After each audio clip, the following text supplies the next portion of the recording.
Dear students, welcome to Study and Learn Academy. I am Dr. Ganpat Nagda, PhD in Environmental Science. So today we will start a very important act that is regarding to air pollution. Air Prevention and Control of Air Pollution Act 1981. So the importance of air. Air is very essential for the existence of life on earth or any other planet. So the quality of air is very important. Let's start. Introduction. Many of us must be aware of the plight of daily residents in the winter. The winter fog and the smoke from stubble burning vehicles carried by the incoming northern winds combine to make Delhi a gas chamber. In 2019, Delhi was ranked as one of the most polluted major cities in the world. In these circumstances, we must examine the law framed to combat air pollution and whether it is enough to control air pollution. What is the need for this act? Sweden first suggested to the United Nations that there should be a global conference to discuss and prevent pollution and degradation of natural resources. Therefore, with the passing of the General Assembly Resolution 2398, the United Nations Conference on the Human Environment was held in Stockholm in June 1972. In this conference, it was decided that the countries would undertake steps to preserve the natural resources, which also includes air.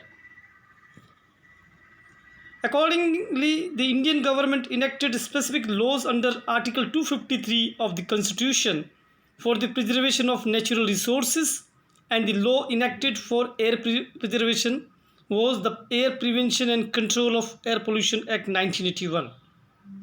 The Act's preamble states that this act is for the prevention, control and abatement of air pollution, and the burden of fulfilling such purposes falls on the boards established under this act. What is the scope of this act? This act applies to the whole of India. The act contains certain definitions which fall under the scope of this act.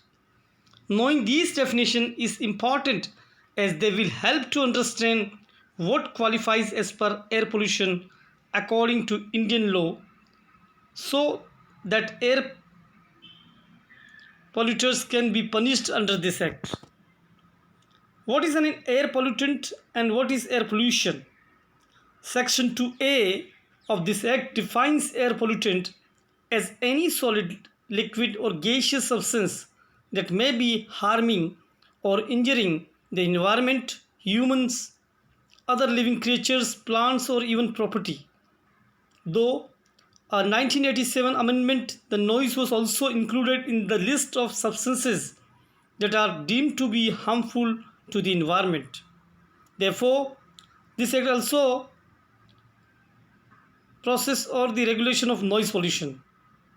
Section 2B of this act defines air pollution as the presence of any air pollutant in the atmosphere. What boards are set up under this act?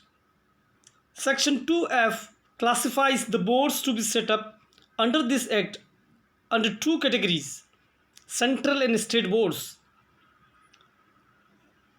Section 2G defines central boards as being the same as the Central Pollution Control Board, which has been constituted under Section 3 of the Water Prevention and Control of Pollution Act 1974, which stipulates that this board shall be set up by the central government of India for the purposes of this act. This board's powers extend to the whole of India.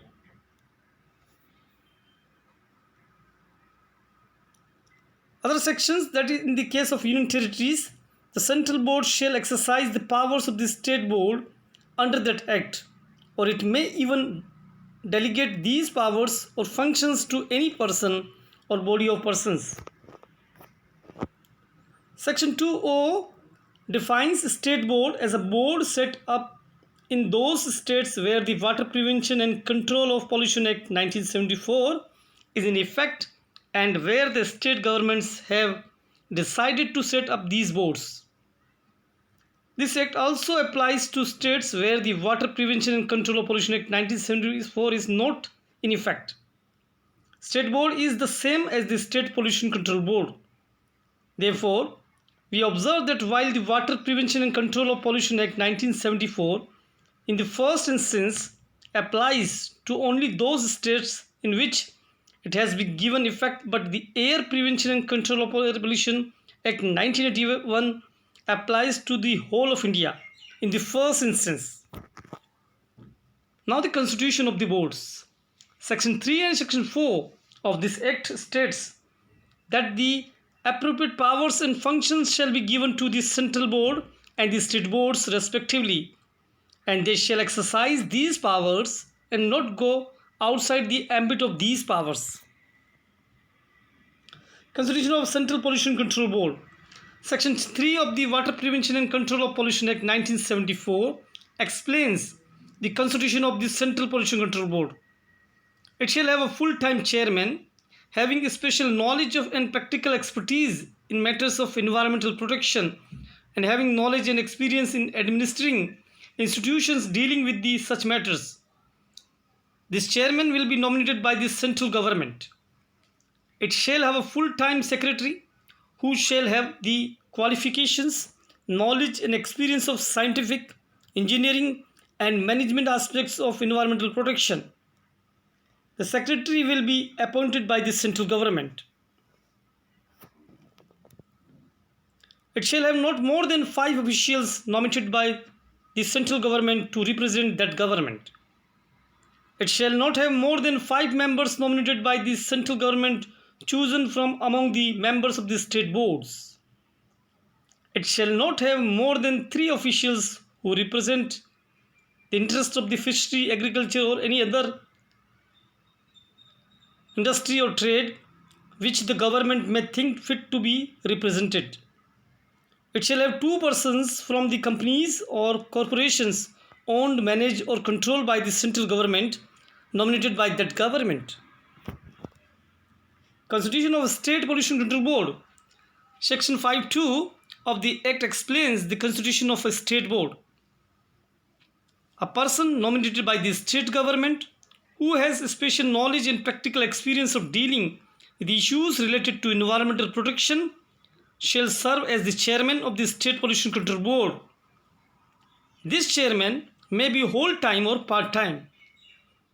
This decision will be left to the discretion of the state government. The board shall further constitute of not more than 5 officials owned by the state government to serve as representatives of that government. Not more than 5 people from the local authorities nominated by the state government. Not more than 3 officials nominated by the state government who are believed to be representing the interest of the industries of fisheries, agriculture or any other industry or trade which the central government thinks ought to be represented. 2 persons from companies or corporation owned, managed or controlled by the state government and are nominated by that state government. Powers and functions of the boards. Functions of the pollution control boards. Functions of the central board. Section 16 lays down the functions of the central board. The board shall make efforts for the prevention, abatement and control of air pollution in the country and may advise the central government on the same. It shall pass implement a nationwide program for the prevention, control and abatement of air pollution. It shall coordinate the activities of the states and shall resolve these disputes that arise between them. It shall provide technical assistance to the boards, carry out investigations and research relating to air pollution. It shall plan and implement training programs for the person to be involved in those programs. It shall help combat air pollution through a mass media program. It shall collect, compile and publish statistical data relating to air pollution, and shall also prepare manuals, codes, or guides relating to measures to control the air pollution. It shall also lay down standards for the quality of air and shall perform the functions as prescribed. The board shall also set up a laboratory or multiple laboratories to enable the board to perform its functions effectively. Functions of the State Pollution Control Boards. Section 17 lays down the functions to be performed by the state boards. The state board shall plan and implement comprehensive programs for prevention, control, and abatement of air pollution. It shall also advise the state government on such matters. It shall collect and disseminate information regarding air pollution. It shall organize training and mass awareness program regarding air pollution control, prevention, and abatement. It shall inspect at reasonable times any control equipment, industrial plant, or manufacturing processes and give orders to the people in charge to further the purpose of combating air pollution. It shall inspect and assess the air quality at designated air pollution control areas as it may think necessary. It shall lay down standards for the emission of air pollutants into the atmosphere from automobiles or industries or any other pollutant from any source. However, a ship or aircraft cannot come into the ambit of a source.